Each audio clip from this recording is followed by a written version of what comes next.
Yeah next ఆర్థిక వ్యవస్థను set చేద్దాం, గాడిన పెట్టేందుకు రాష్ట్ర ప్రభుత్వం కసరత్తు, అప్పులు దుబారా ఖర్చులు తగ్గించాలని నిర్ణయం, తక్కువ వడ్డీకి దొరికే లోన్ల వైపే మొగ్గు, సొంతంగా నిధులు సమకూర్చుకోవడం పైన ఫోకస్, ఫైనాన్షియల్ ఎక్స్పర్ట్ సలహాలు సూచనలతో ముందుకు. ఇప్పటికే ఆర్బీఐ మాజీ గవర్నర్ రఘురామ్ రాజన్తో సీఎం రేవంత్ బట్టి విక్రమార్క భేటీ, వచ్చే బడ్జెట్ ఉన్నట్టు రూపొందించాలని అధికారులకు దిశానిర్దేశం అంటూ ఒక న్యూస్ చూస్తా ఉన్నాం.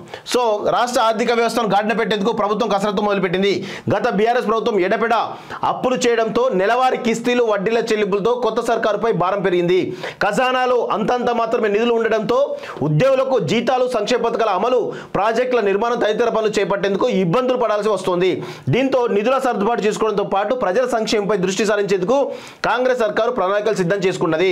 ఇందులో భాగంగా దుబారా ఖర్చులను తగ్గించడంతో పాటు రెగ్యులర్ గా తీసుకునే అప్పుల విషయంలో ఒక క్రమ పద్ధతి పాటించాలని నిర్ణయం తీసుకున్నది. ఎక్కువ వడ్డీకి అప్పులు తీసుకోవద్దని, తక్కువ వడ్డీకి రుణాలు ఇచ్చే ఆర్థిక సంస్థల నుంచే లోన్లు తీసుకోవాలని భావిస్తున్నది. ఇందుకోసం అవసరమైతే కేంద్ర ప్రభుత్వం సాయం కూడా తీసుకోవాలని అనుకుంటున్నది.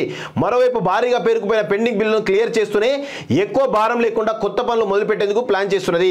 ఇంకోవైపు వచ్చే నెలలో ప్రవేశపెట్టిన 2024-25 బడ్జెట్లో హంగులు, ఆర్భాటాలు గొప్పలకు పోకుండా ఉన్నది ఉన్నట్టుగా బడ్జెట్ రూపొందించాలని నిర్ణయించింది.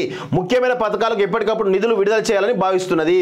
సో మొత్తానికి ఈ ఆర్థిక వ్యవస్థను చిన్నాభిన్నం చేసినటువంటి గత కేసీఆర్ ప్రభుత్వంలో జరిగినటువంటి లోపాలు ఏవైతే ఉన్నాయో, ప్రజలకు అభూత కల్పనలు చూపించేటువంటి ఆ బడ్జెట్ అవుతుందో దాన్నంతటి కూడా అవన్నీ చూపించకుండా వాస్తవాలు చూపించాలి, వాస్తవాలు ప్రజలకు తెలియాలనే కోణంలో ఈ రాష్ట్ర ప్రభుత్వం తీసుకున్నటువంటి నిర్ణయాన్ని మనందరం కూడా స్వాగతించాల్సిన అవసరం ఉంది.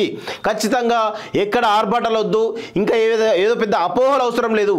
ఖచ్చితంగా ఉన్నది ఉన్నట్టు ప్రజల ముందు పెడితే ప్రజలు హర్షిస్తారనే విషయం కూడా ఈరోజు రేవంత్ రెడ్డి అర్థం చేసుకున్నారు. కాబట్టి ఆ దిశగా బడ్జెట్ రూపొందించేటువంటి ప్లాన్లో ఉన్నట్టు మనకు తెలుస్తూ ఉంది. నిజంగా కూడా ఆ దిశగా ప్లాన్ చేయాలని చెప్పేసి కూడా కాలేజ్ టీవీ కోరుతా ఉంది.